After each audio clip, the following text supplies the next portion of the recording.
All right. Yes. I am ready-ish. Hot and ready. Like a Little Caesar's pizza. I couldn't be more ish. Okay. I'm Yeah. This is what they call the great debate. The great pop punk / just punk debate of whenever. That's not great. I'm very ish. I don't know. Yeah, I don't know that it's so great. I'm not sure anyone. Good. Are we on the I, same page? yeah, I'm not sure it's needed. I'm not sure it.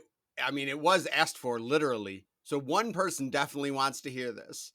I guess then, if he's the only one asking for it, is he the only one that can tell whether or not it was great, or is he the last one that can tell it was great?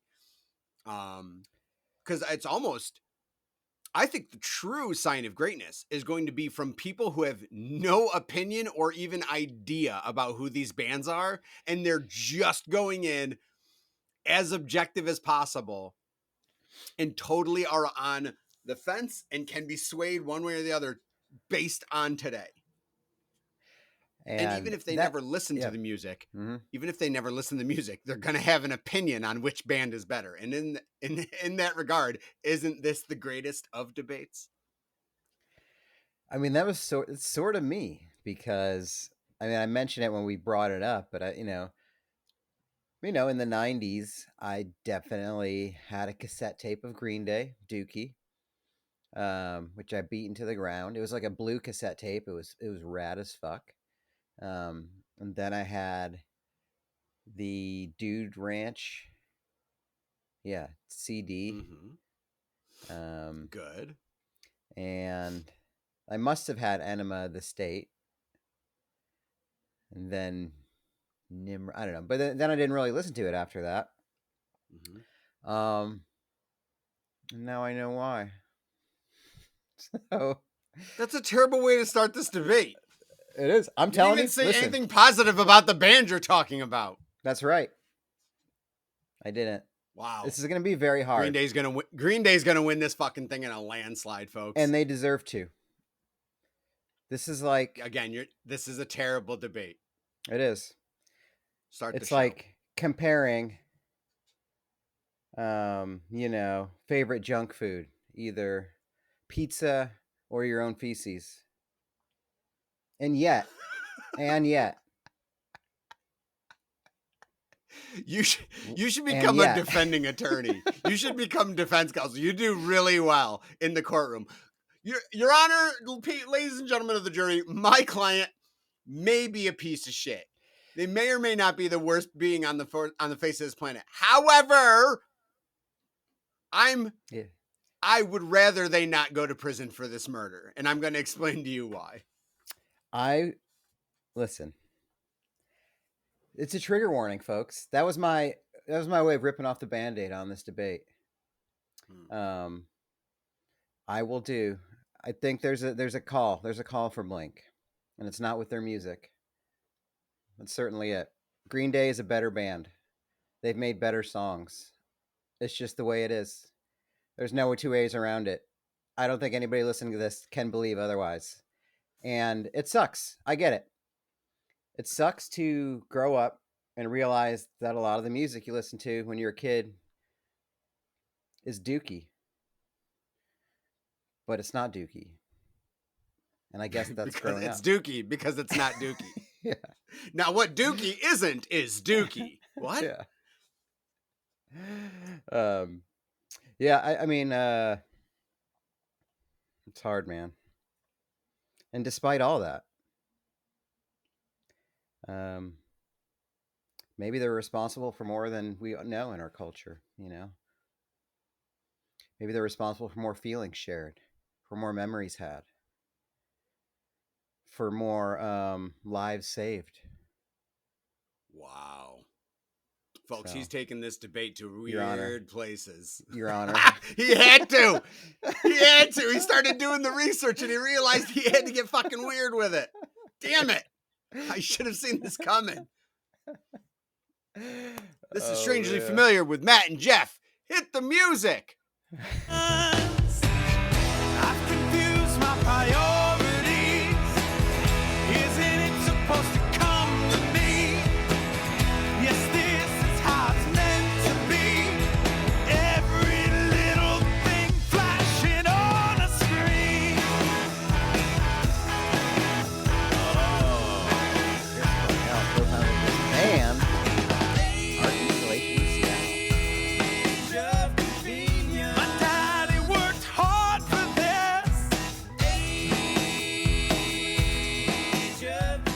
folks that don't watch on YouTube and the visually impaired, Jeff just held up his Jeopardy of the Day calendar, the clue Mhm. of bands. Chris Cornell founded this band in 1984, named after a Seattle art installation. I didn't know that. I did not know that What was factoid the? either. Well, I'm assuming it's Soundgarden, unless he was It in is another Soundgarden. band that I didn't know before that. It's But not Temple of the Dog. yeah, I wonder what the art installation was. Yeah, It I must have mean, been I don't know. meaningful, that's for sure. Was it the Soundgarden? Wouldn't that add up? Um, the yeah, for those that also, I guess, sidebar, don't watch the YouTube, but listen for the audio. Let me, I kind of started off this program a little negative about quality, and let me speak to that. You know, as somebody who puts out a podcast weekly, or sometimes doesn't. I didn't realize until Friday that the audio version was stuck in like podcast purgatory for a couple days Oh until somebody no! told me. So the YouTube No was one out told there. me. No, nobody told me either. So that lends itself to the quality assurance you get from this program. Neither one of us noticed that the audio version was not out there on I any app for a couple days. I I am so surprised that 3 people didn't advise me, or maybe even 4. Because I have people that keep me in check, or keep you I in know. check through me. Yeah. Whenever Guess they they weren't have in a complaints, rush. concerns. Yeah, no, I guess this week was, we'll say everyone was really busy with this week. It was a really important week for those 4 unrelated people. Yeah. Um, so I'm curious to know what direction you're going for this. Because we've, you know, wait, number one, did we already secure the bag? Did we, have the funds What? been transferred? Oh, yeah, Is yeah, it at yeah. stake? Okay, good, No, no, no, good. it happened. Sorry, no refunds. No refunds, and we just pick a different topic if he hasn't paid. We're just going, Yeah. oh, guess we're not talking about that. We did all the research. Fuck it. Um, sorry, Bill. Sorry to anybody that's super passionate about this. Yeah, this Um, is great. well, what direction did you go with this? Listen, I'm not I going to say I record. didn't try. I tried. I I listened to a lot of the jotted music. down. Yeah, okay. I jotted down the obvious gauges. Um, The they were metrics. so yeah, like bands by the numbers, right? Album sales, number of albums, history together, like kind of what we did on the last one. Because the last one was a little bit back and forth, and I knew how to argue it. I can't argue the numbers when there's such landslides in my favor. Like, it's just putting down the Excel spreadsheet and being like, here, take a look at this. Now you go. Cause yeah, I mean, they're really not comparable. Green Day has superseded Blink if you're looking in terms of production, like amount, like quantity of music produced and albums sold. So let's throw that one out. I didn't even bother looking at awards, but I assure you, Green Day has won more, because I'm not sure if Blink 182 has won any. They have not. Um, One nomination, I okay. think. But 5 Grammys for Green Day. Somewhere in So yeah, that range, for whatever that I don't know. matters. But I started going into other angles. We didn't have the Canada versus America discussion here because they're actually both bands from Southern California, so that really yeah. didn't go anywhere. Yep. So yeah, I just kind of started, I don't know, different things, overcoming adversity, um, Okay. evolution What of about that? music. What's Okay, do you want to jump sure, on one yeah, of those? What yeah, adversity are you yeah, speaking of? sure. So Green Day, as we had already mentioned, Green Day's third album, Dookie, which was their first major album, hit the shelves in 1994, and that exploded. that was massive popularity, propelled them into the stratosphere. Then they went a little harder and harsh with Insomniac after that. Nimrod was a little, started getting explorative. And then Warning really started getting weird. And so at that point, now timeline wise, this puts us, Warning came out our senior year of high school. So this was 2000. And people were like kind of getting tired of Green Day. Green Day's expiration date was definitely coming up. So we figured it was probably coming to an end, and they went in to record a new album called Coffee and Cigarettes, if I'm not mistaken. And the masters of all the recorded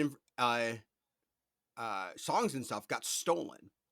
So like all of their work for recording an album, basically before the album got released, got stolen. The recording studio was broken into, and literally they were Napster. physically taken.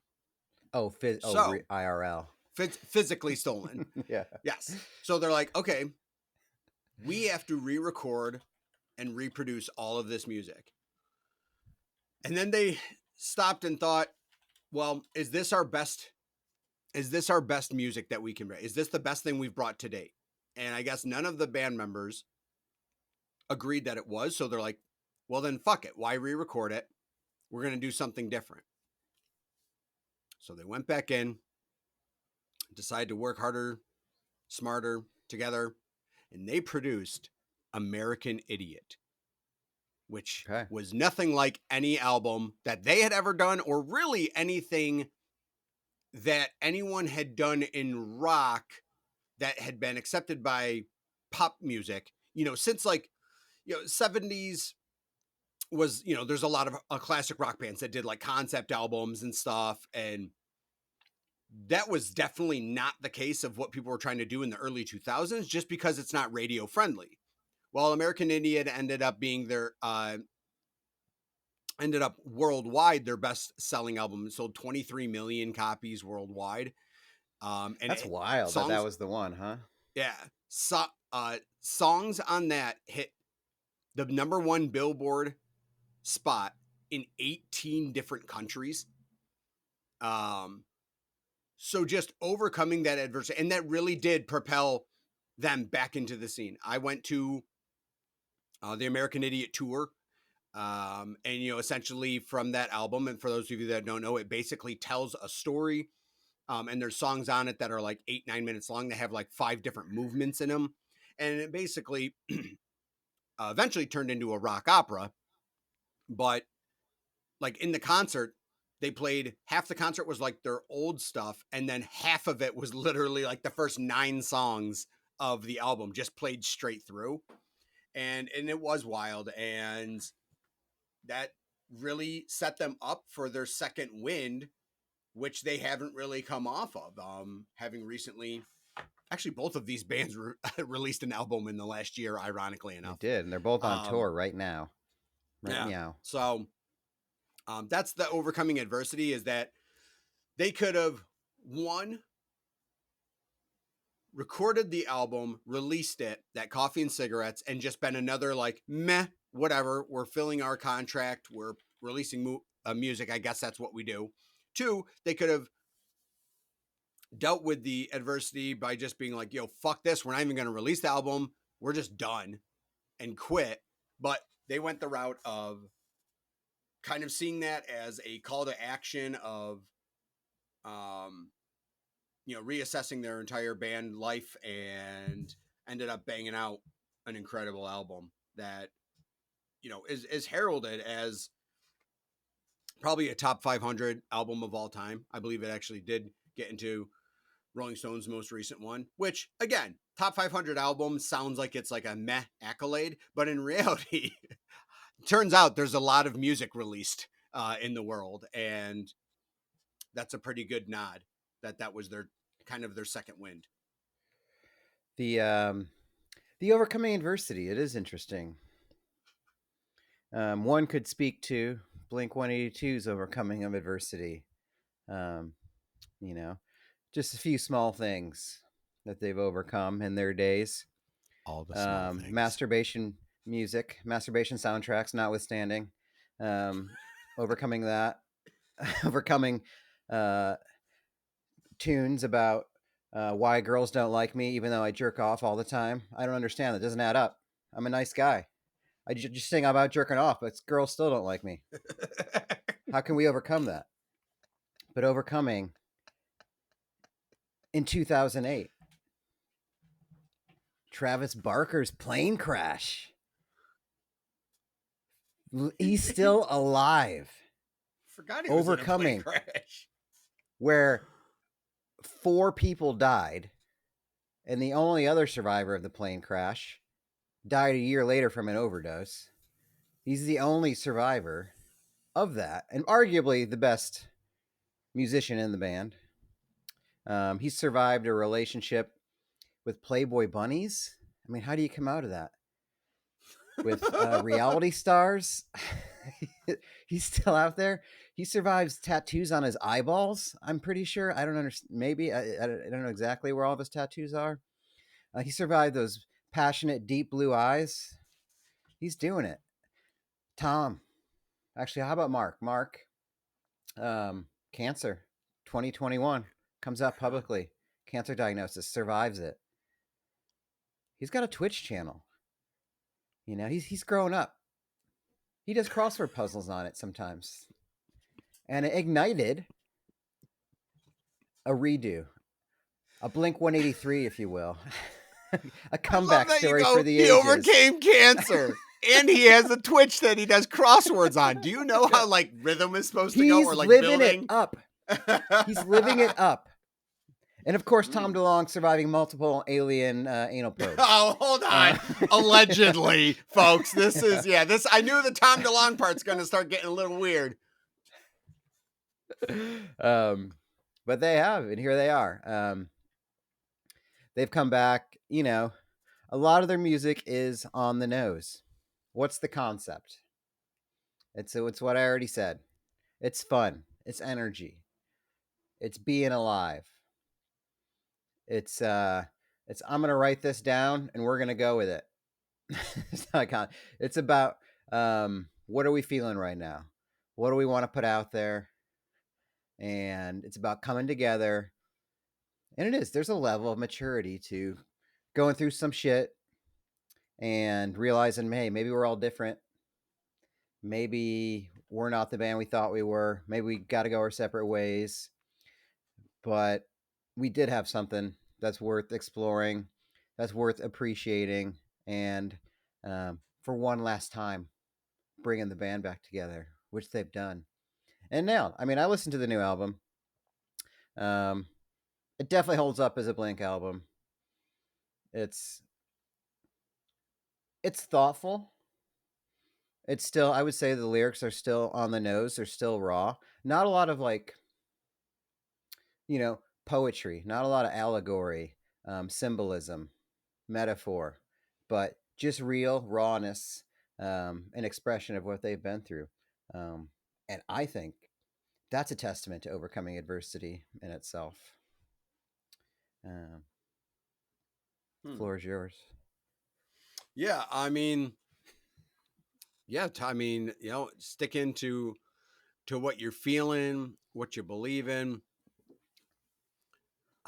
keeping that Blink sound. I think Green Day's charm comes from a very similar point, but they challenge themselves for sure. One of Green Day's, if not Green Day's, sorry, it's so hard to pick their most famous song, but what actually is? Do you know? One that sticks out is "Good Riddance," "Time of Your Life," right? Oh yeah. Literally anyone who doesn't probably know a thing about Green Day knows that song. Your dad knows that song. That is the thing. Everyone is aware of that song. It is as identifiable, or at least like as known as things like ACDC, Highway to Hell. Like it is just people just know the song. It is acoustic, and it's from Green Day, and Green Day is this punk trio that was flinging around mud at Woodstock 94. That's right, they were at Woodstock 94, folks. Um 25. and it's, it's heralded as just one of those songs that can go anywhere. I mean, kids are dancing to it to prom. I'm not sure they really understand the lyrics don't really promote that concept because it's kind of a snarky hope you had the time of your life. Um but it was crazy that that was just a song at the end of the Nimrod album, um, that at the same time, had those some of the faster punk vibes, some of more melodic stuff. Warning was like folk punk, um, kind of went in that direction. Um, so I think the concept of them trying different things and dealing with the lack of success as they were coming and then being able to revert back. It's kind of funny that you say Blink's kind of returned to their what what we those of us that grew up with Blink 182, what we would recognize as a Blink 182 album. Because they had two album releases without Tom. With Yeah, who was in it? Like the Alkaline Trio Matt Skiba from guy Alkaline or something Trio, like. yeah. And so Green Day's more recent album kind of returned to a similar style. Um, both of these bands are like, we are a three-piece punk or pop punk, and a lot of it is general strumming. Like, let's not get it wrong. A lot of writing for Green Day is good. A lot of writing for Green Day is three power chords in the song, and also very immature subjects from the 90s. So I'm not going to try to get too high and mighty on that aspect, but Green Day's importance branches out beyond just their records, right? It's not just like, well, you love Green Day if you listen to the right radio stations, or you're exposed to Green Day if you buy their records. They are pop culture. They are US, they are Americana, of the last 30 years. You'd be hard pressed to, if you had to pick 5 bands that really exemplify America in the last 30 years, I think they would have to be one of those 5 bands. Yeah, Good Riddance on Spotify is actually their fourth most listened to song. Wow. After I was surprised by this actually. Basket Case is number one, over 1 billion.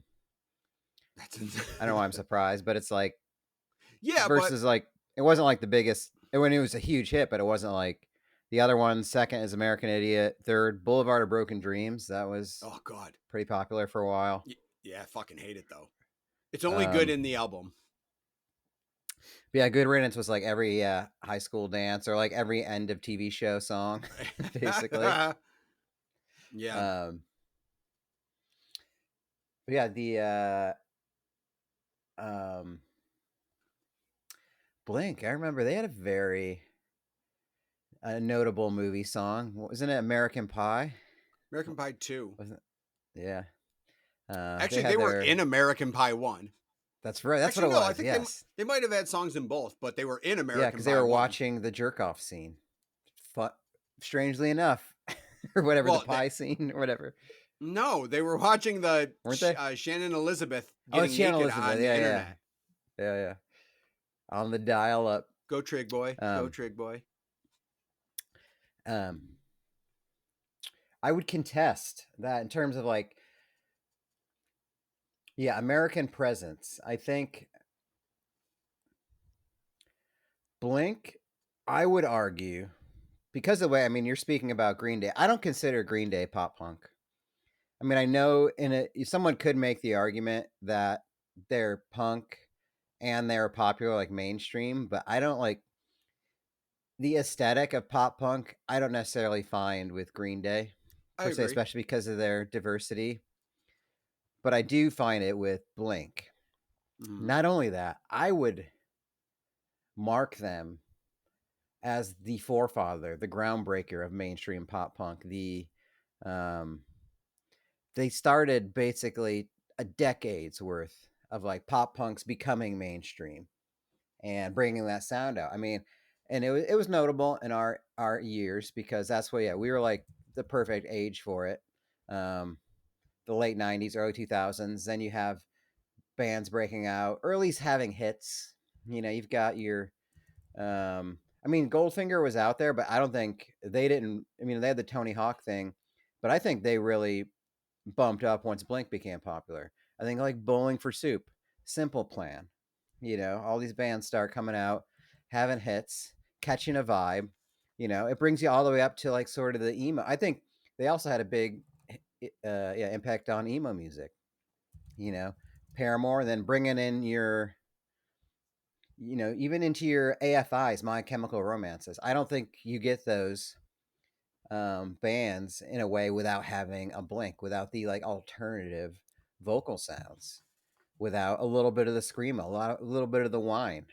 A lot of the whine, I should say. But they created a whole cultural aesthetic, and mind you, this is the era that I always say was completely devoid of culture in the 2000s, and yet nobody had a bigger impact. They created the culture of skaters who don't skate, surfers who don't surf, musicians who don't play music. It was a decade of this.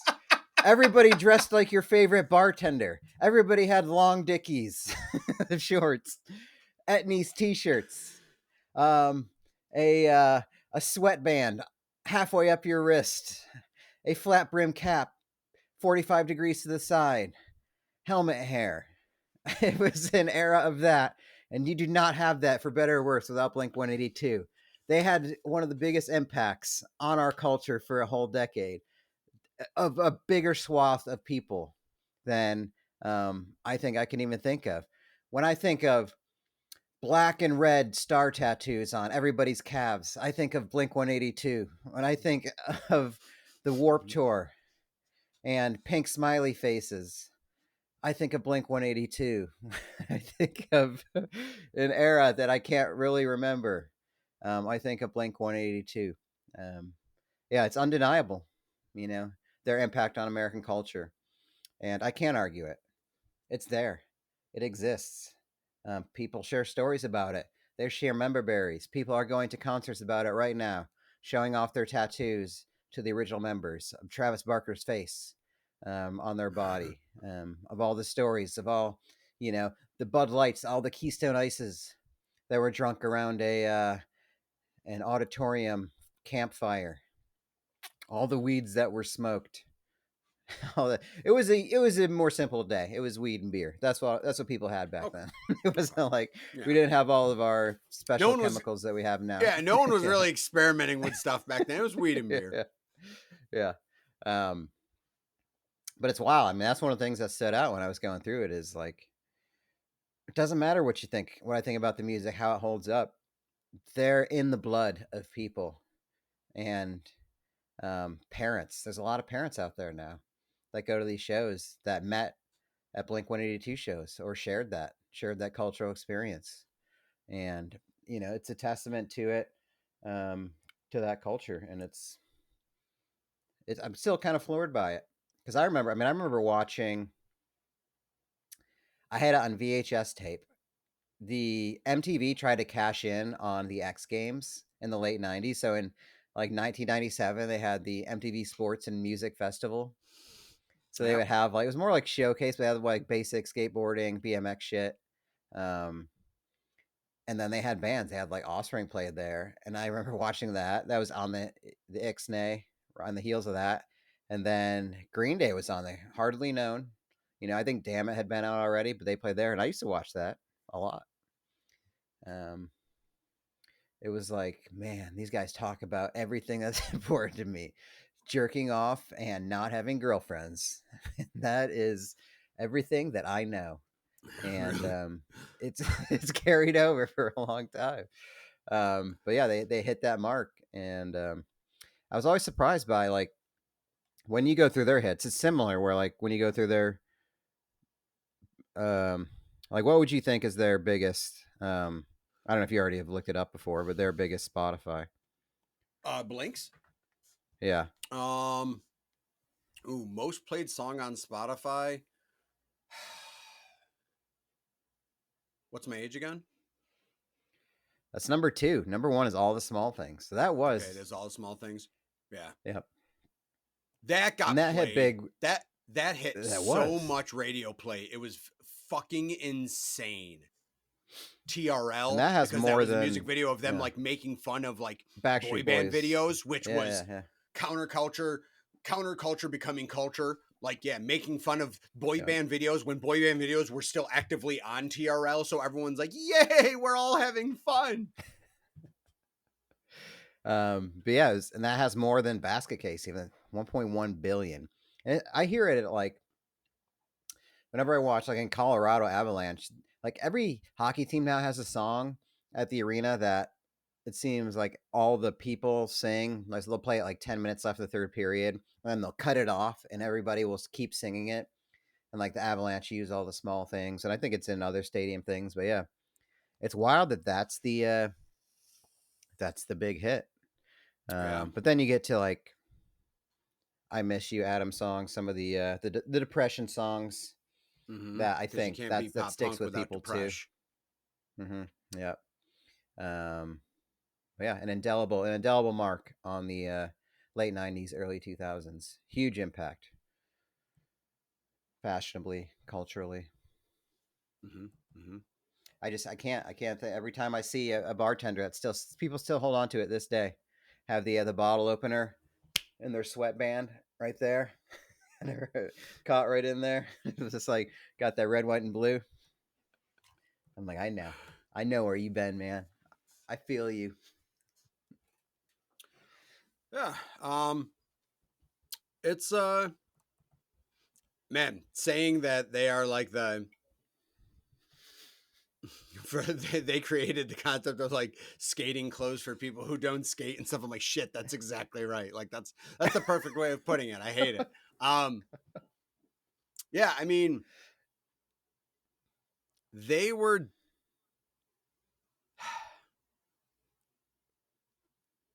it was interesting because like they had the dual vocals, whereas Green Day had really Billy Joe Armstrong as the singer vocalist, and then Mike Dirnt hitting the high notes in the background, which I still find incredible because you look at Mike Dirnt, the bass player for Green Day, and he's always looked like edgy with like a black vest with no undershirt and spiked hair and kind of like big and AKA gangly, Fox and he Mulder, David and he has Duchovny. a and he has and he has a very high pitched backing vocal voice, which is pretty interesting. Um, I mean, Green Day didn't sing about aliens, and I think what's funny is that Blink in Dude Ranch was definitely all over the place, but when they came out with Enema of the State and they came out with Aliens Exist, you're like, oh, this is a fun theoretical song about if you believed in aliens, and everyone thought it was really fun and neat. And then years later, we realized, oh, Tom really has theories on aliens, and so much that they broke up. I think that was part of it because there was That creative was for differences. sure. And then Angels and Airwaves was really weird experiment. And then like Tom DeLonge within the last 10 years was like working with NASA on like alien theory and stuff. Like, yeah, I mean he's turned into that skid. But you talk about like general influence and culture.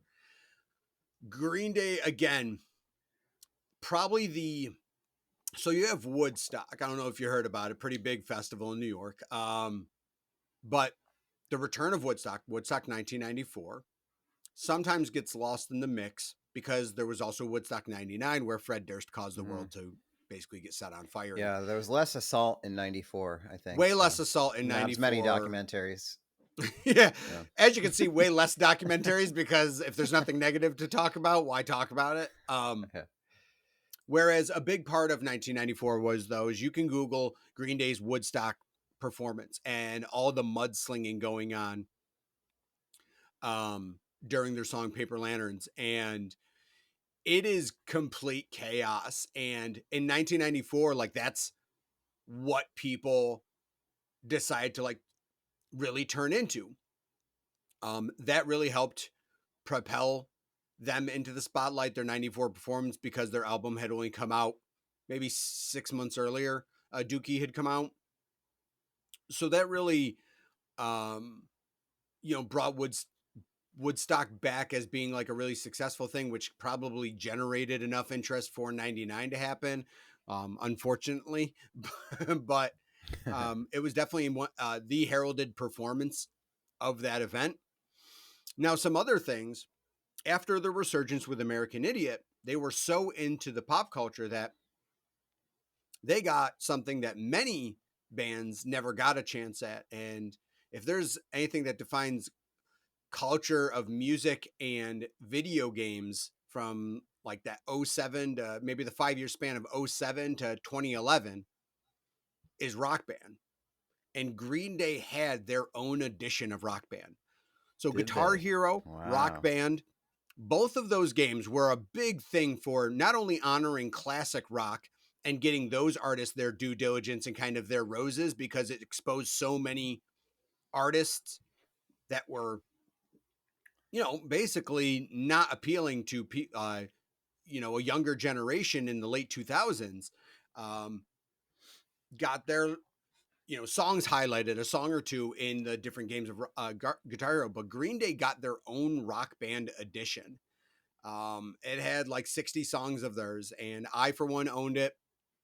And the only other band to get a Rock Band game was the Beatles.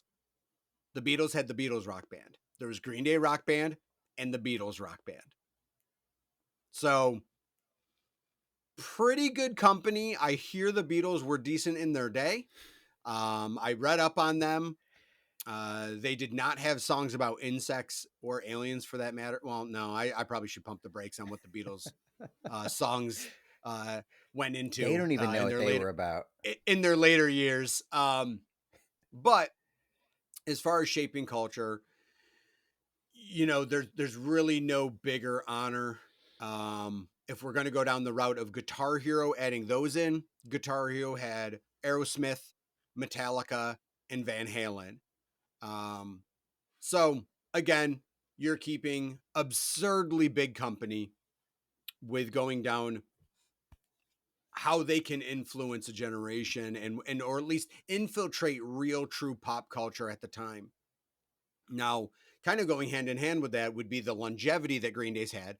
The original three still together, have been together for now 37 years, originally forming in 1987.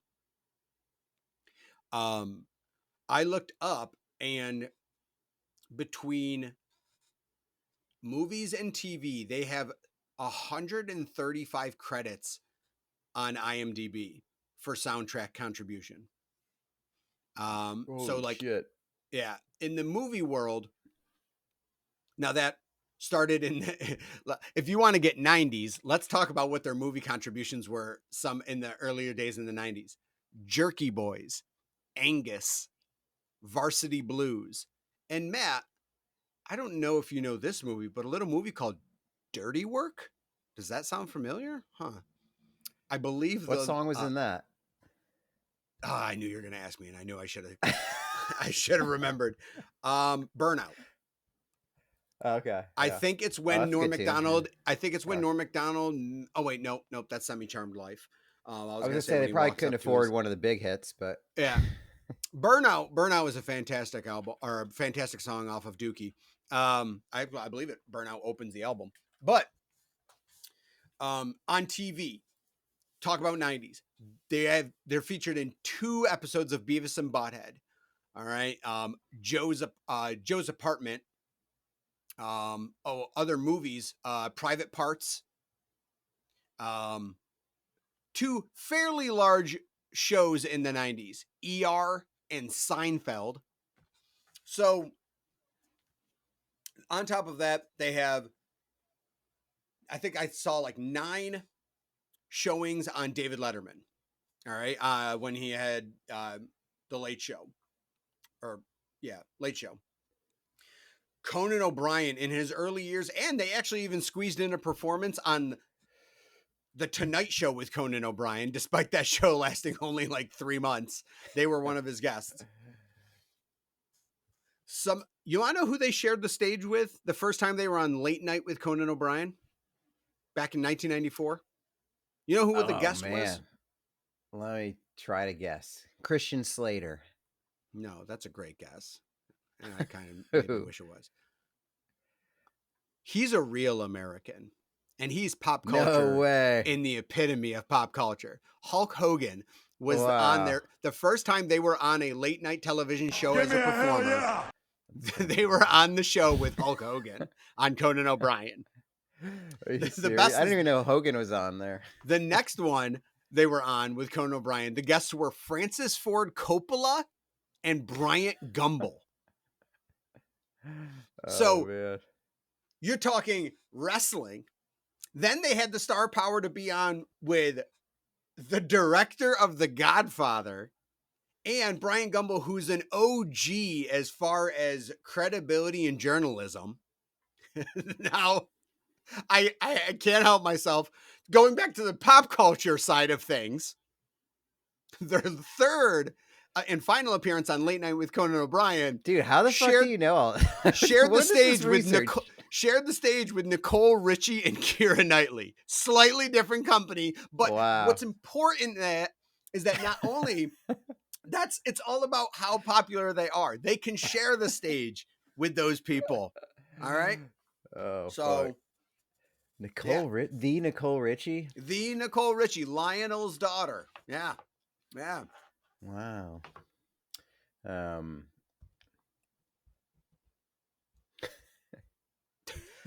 How many that times is were Blink good. 182 with Nicole Richie, Matt? They had to have been involved in some way. I mean, there's probably a Kevin Bacon 7 degrees of like Travis Barker to Shayna Moakler, Travis Barker's married Playboy to a Bunny / Kardashian. Why aren't you reality going that TV, route? Travis Kim Barker's literally Kardashian, married to a Kardashian. and then to do they all know each other? I guess I got to they assume. probably do. I assume talentless people with the reality shows Yeah. are all in tune with each other. Yes. Yeah, they're all in a club. I guess I would, the biggest impact I can give is a testimonial from the people, because you know what, you're right. I'm not the best case. Okay. I'm not the man that was impacted, but many were. Many folks are impacted by Blink, to the point of multiple handfuls of subreddits indicating Hit me up. how has Blink 182 changed your life? How has it affected your life? And I can just read some of these. Okay. To have fun all the fucking time. Life's too short to be uptight. And that's true. That's what Blink 182 does. If nothing else, their music, it is energy. It's raw. It's, there's melodies, but just it's the chugging guitars. It's a lot of the one note stuff. It's either going or it's ballady. But it feels for people. It doesn't matter, what I think of it now or how I feel about it now. It matters how other people feel. And that's the important thing about life. Because you know what? In life, people don't have enough empathy. But I'm going to use my time to express some empathy for how people feel. Because you know what? People's feelings aren't wrong. Blink has reminded me to keep moving on no matter how hard things get. No matter how alone I feel, I'll always have their songs to listen to. That's not positive. Blink is the reason I listen to a lot of music today. That doesn't even make sense. Guitar because of them. Hold on. Blink is the reason I listen to a lot of music today. The fuck does that even mean? If Blink 182 didn't exist, I probably wouldn't even listen to music today. What does that Been a fan since mean? What's My Age Again. They've inspired me to be my truest and weirdest self. Right. Really glad that guy's walking Uh, around. yeah. Um, but there's also, I mean, you can go through. There's tons of it. There's a lot of Blink 182 Save My Life kind of stuff. If you look it up, there's like tons of subreddits, like pages and pages of Google searches. Um, whether it's Adam songs, whether it's a connection to what Blink brings, which is just rawness. Like I said, it's not about the poetry of it, but it's about Right. just offloading a feeling, Yeah. offloading an experience, and um, having what is, for better or worse, shared experiences. Like, Yeah. you know what? Whether it's immature, whether it's a lot of this man baby stuff, whiny stuff, that's Mm. the nature of humanity. That's Mm-hmm. who makes up a lot of our country in Yeah. America. And to echo a voice for the voiceless and to share that and to recognize that depression is real, that, suicidal thoughts are real, and that you can be open about it. And, I think it's been written about a lot, um, but in that era, especially, just to so overtly bring it to the forefront when you have that, when you already have the mainstream connection, and then to bring out songs about, you know, difficult subjects that you don't have to. You just keep going with what you got going, keep releasing the fun singles. The I'm running through the neighborhood in my underpants songs. Keep those coming. But no, it's keep it real. It's a connection with people, and that's why I think you've got a bunch of millennials, elder millennials, hopping out to shows that still carry the memories, the nostalgia. Because what was the first song that they came out with when they came back on the One Last Time album? I forgot the name of the song. Let me look it up again. Um, One More Time. That's exactly what it was. So it was they went right back to the ballad. And yeah, it's a little on the nose again. It's a little, hey, we were friends, but we're not anymore, but we should be, cuz we missed out on each other, and we can be friends again. And it's like, you know what? We can. I mean, this podcast doesn't exist without that song. Don't look up the timing, but it doesn't.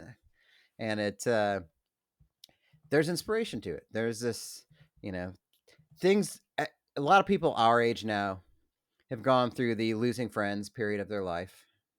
Have gone either because of kids, because of family, because of deaths, because of substance abuse, because of moving, because of everything that life brings. And Blink, I think somehow, some way, more than a lot of other bands, brings people together through shared experience, through a shared feeling, and connects people. Um, and it's they do it. It's undeniable. I don't know why. I don't know how, but they do. People love it. You can look up YouTube. I was watching some YouTube shows, watching people really feel it, and they are utterly beloved. And if that my trigger warning at the beginning, if anybody still listened to this, they're agreeing with me now. So send me those comments. Let me know that I didn't totally dissuade you from Well, Blink and that you still have the feelings for it. Because I know that they're out there. Um, and that's what I think Blink has to offer more than a lot of other bands, is just that connection, that feel. So that's all I got, really. I think. I mean, they're not political. They don't capture that kind of sentiment that Green Day does, of like maybe a philosophical, debate about an Iraq war or something like that, or government control, or anything like that. But it's just um, guttural feeling that they have, okay. and jerking off, Yeah. because we can Right. all still do that. Right. Right. To quote Blink 182's family reunion, shit, piss, fuck, cunt, cocksucker, motherfucker, tits, fart, turd, and twat, and then repeat like 4 or 5 times. Actual lyrics to a song, folks. But Green Day, I feel like has evolved as they've needed to, whereas Blink 182 has said it's always good to have this inner part of you. I think Green Day has evolved from those real gritty punk kids from Southern California in the late 80s, early 90s, really playing in trashy clubs and basements and whatnot, to exploding with popularity. Still that raucous youth, really reaching kids in the 90s about punk rock and standing up, kind of against not necessarily authority, but more so conformity, paving the way for bands like Blink 182 to be successful. Um, because it, again, planting the idea that, more specifically, like Green Day coming up in the times where it's like glam rock is still popular in the late 80s sector, and branching out and being like, you don't need to be this, like you don't need to be concerned about your look and everything like that. And they kind of evolved as they aged. And like I said, Insomniac had a little bit more, um, not negativity, but less, "Rawr, I'm going to get everyone," to kind of like, you know what, everyone really does suck. And then Nimrod really, again, with Time of Your Life being a snarky comment, song Nice Guys Finish Last is kind of like, you know, keep fucking pushing against people, because basically they're telling people like, I'm miserable, but also it's because none of you can be, trusted. People don't get me. And then American Idiot came out, and they did talk about like political confusion, right?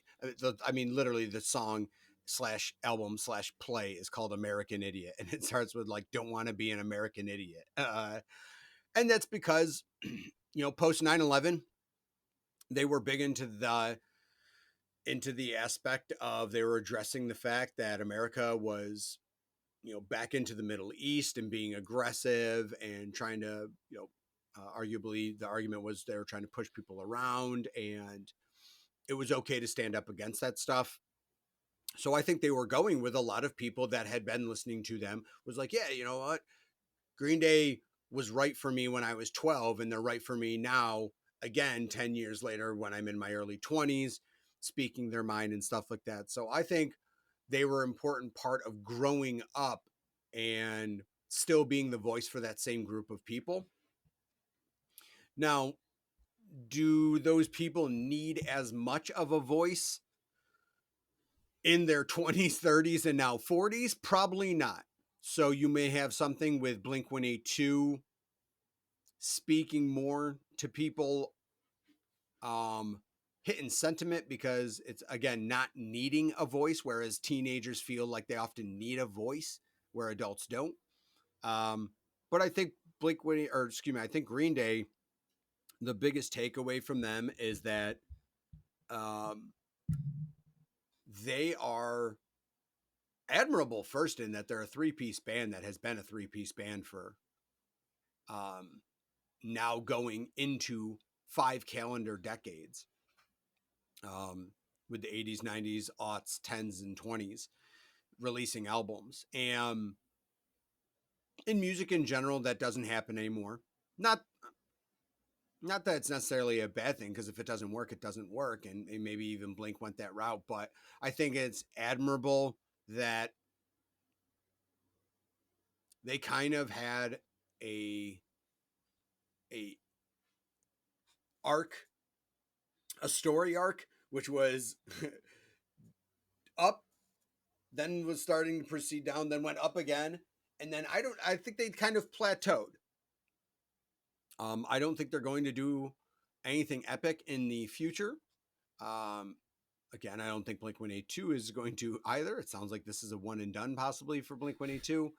But I mean, the album's called One Last Time. right, the writing is very on the wall. Then they'll have One Last Time Part 2. I can't wait. I for one, I have seen, Blink 182 3 times, and I'm going to go see them for a fourth time next month, at Citizens Bank Park, and they're playing with, Rancid, another Southern California I did see that. That's pretty punk band, crazy. and Smashing Pumpkins.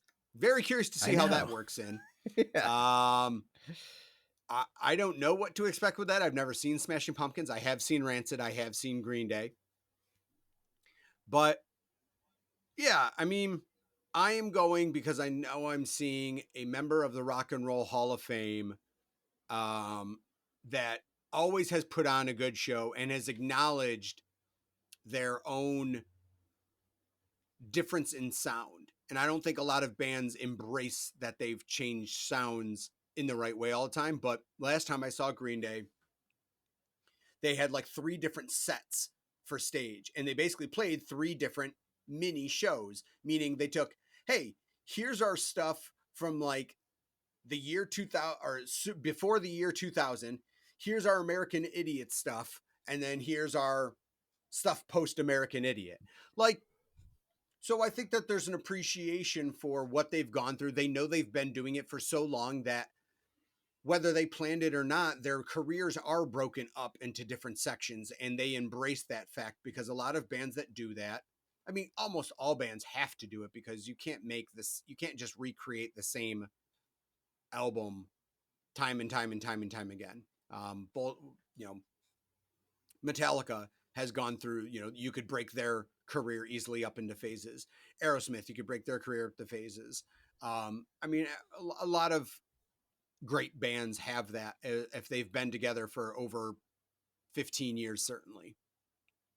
So I think that I mean, Green those are the Day, bands that really stay too, though, right? I mean, because like those are the bands that when albums come out, they're like, "Oh, it's different. I don't like it." But when you look back at it, those are the bands that stick around, or the bands that evolve and change and absolutely. hang around. Because then you get new. Like, there's people now that, yeah, you're right. Like, they're like, "Oh, like I grew up with Load" or something like that. It's like, yeah, we did. And like, then I discovered the other stuff later, and it's like I already liked them before, and then it's like Star Wars kids who like the first movies they saw were the prequels, and even though they were slammed, like that was their first experience with it, and then they saw the other one, so they're like they grew up with, and that they said they like that's part of like who they are.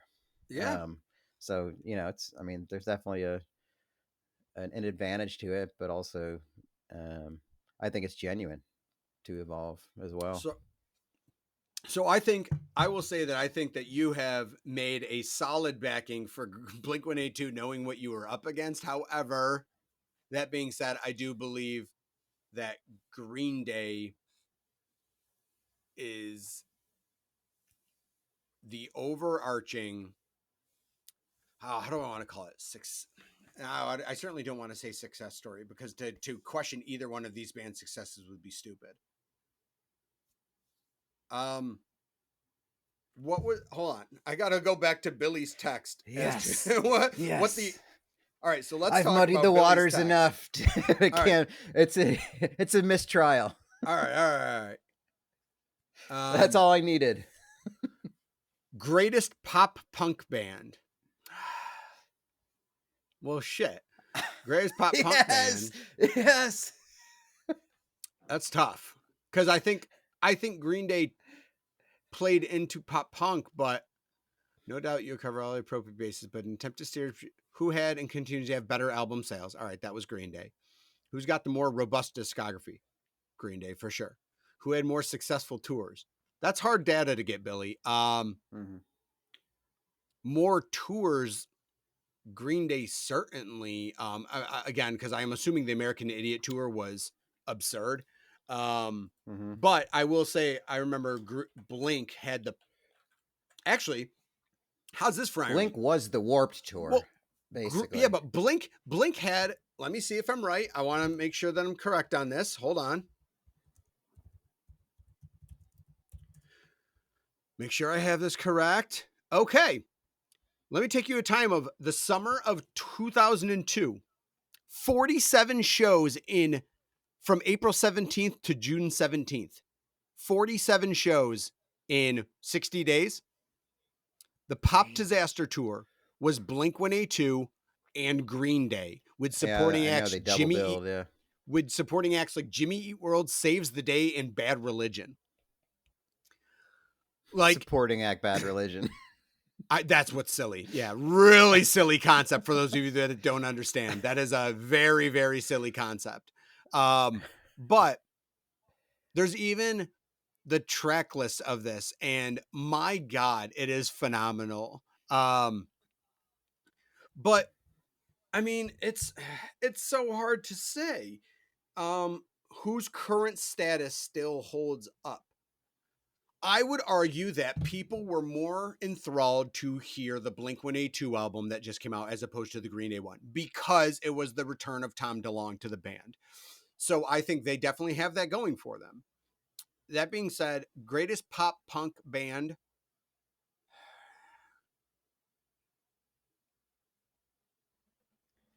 You It's decide, a folks. I am not going. clever phrasing there, huh? Yeah. Yeah.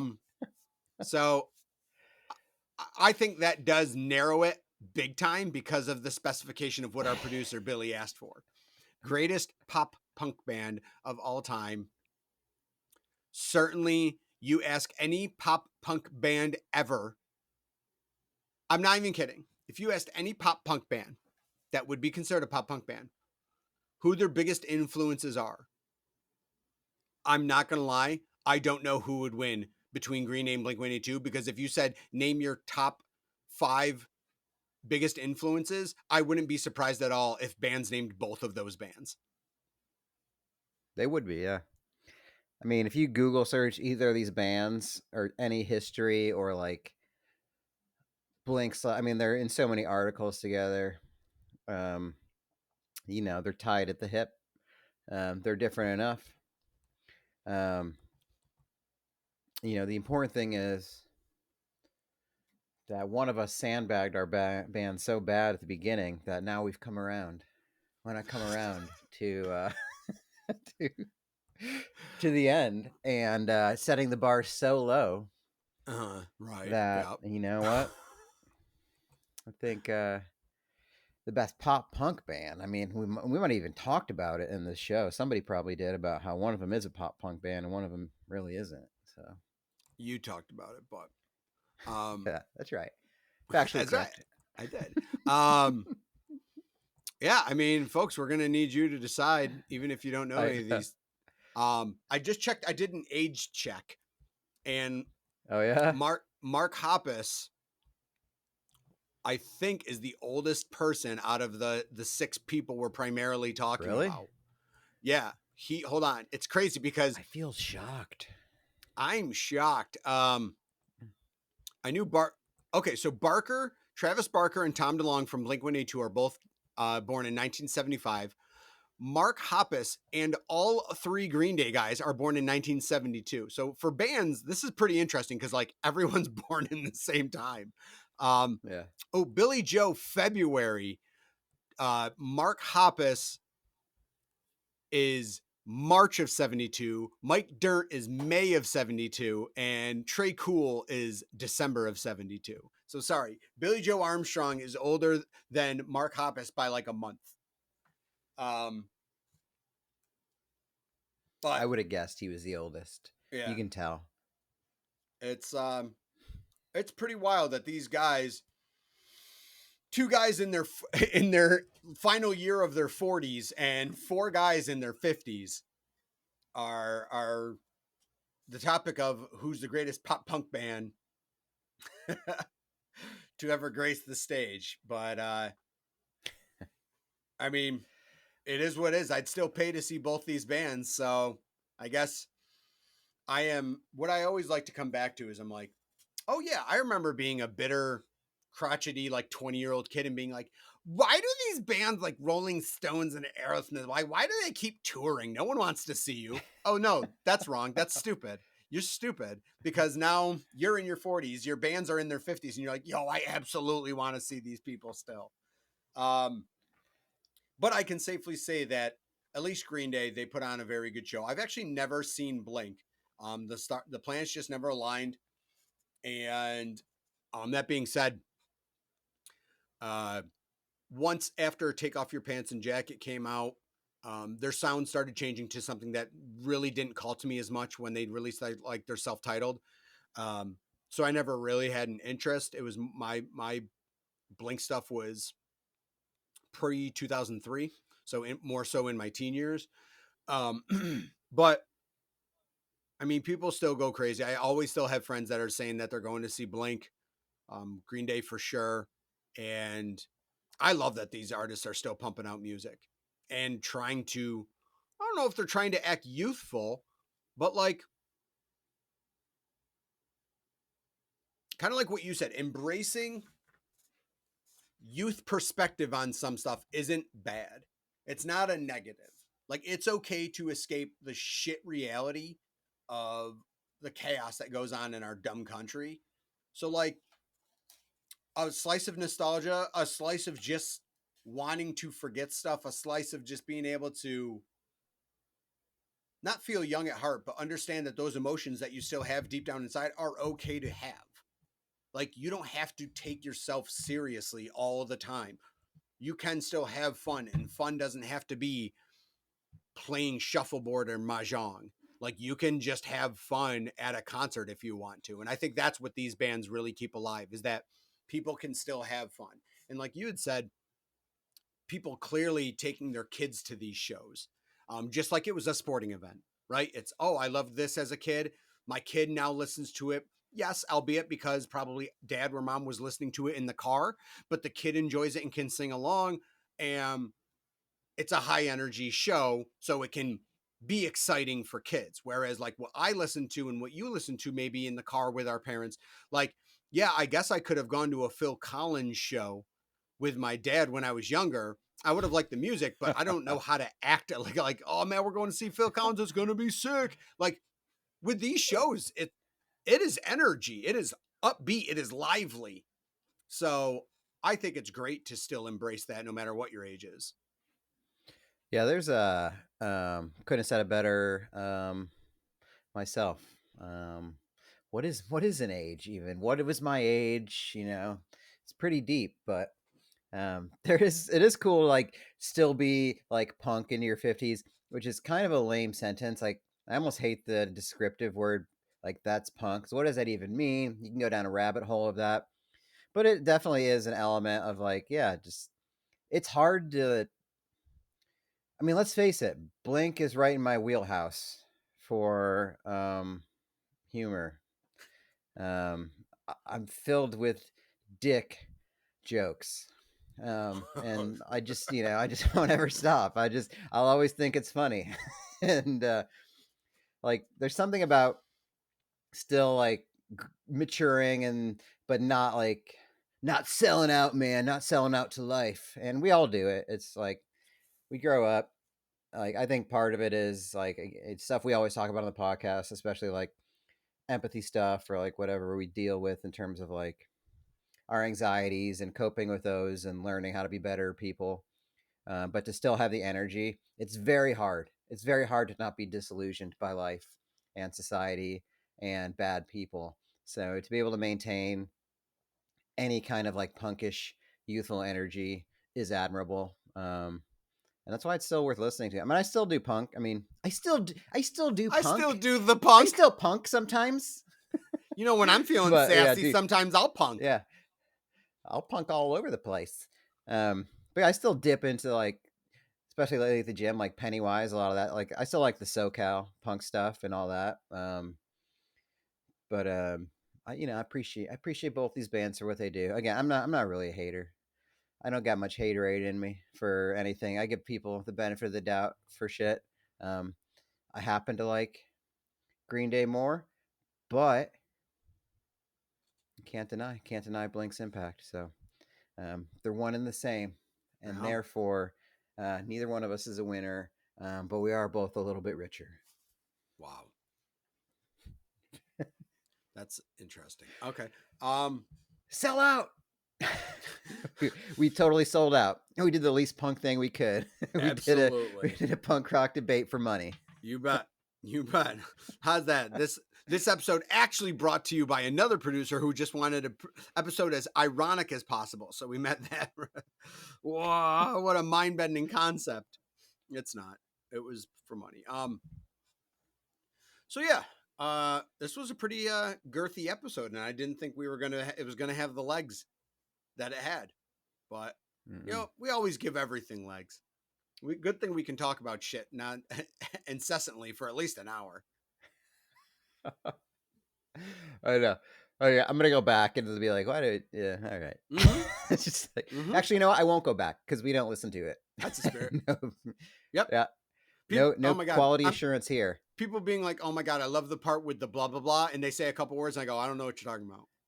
I I know. go, you're going to Like, need what? to No, give what me was the thing more. you said about the thing? Oh yeah, that's the best. I Yeah, don't what know. did you say again about that? I'm like, I should be asking you. I'm like, I have no idea. Yeah.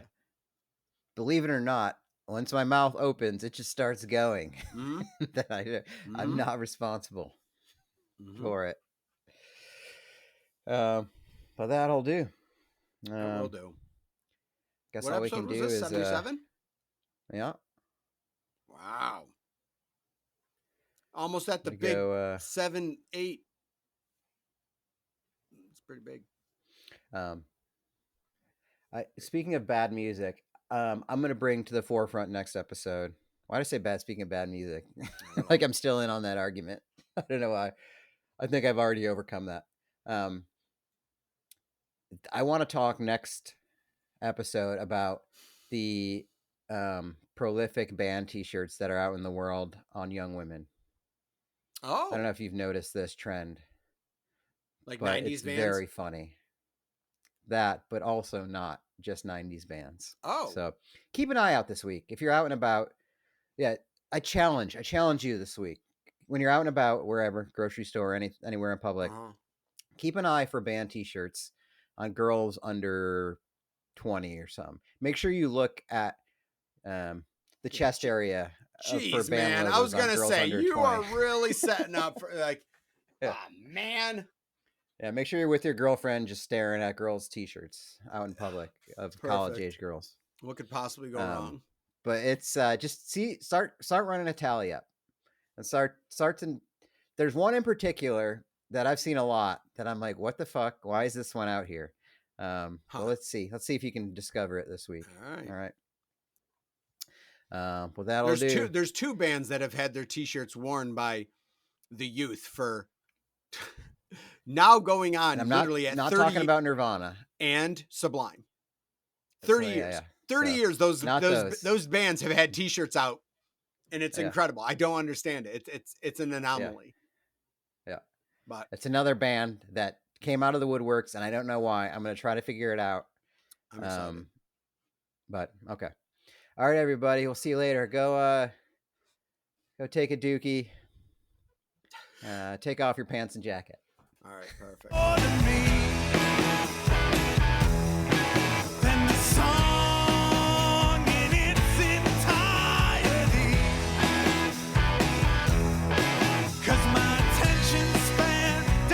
Does it?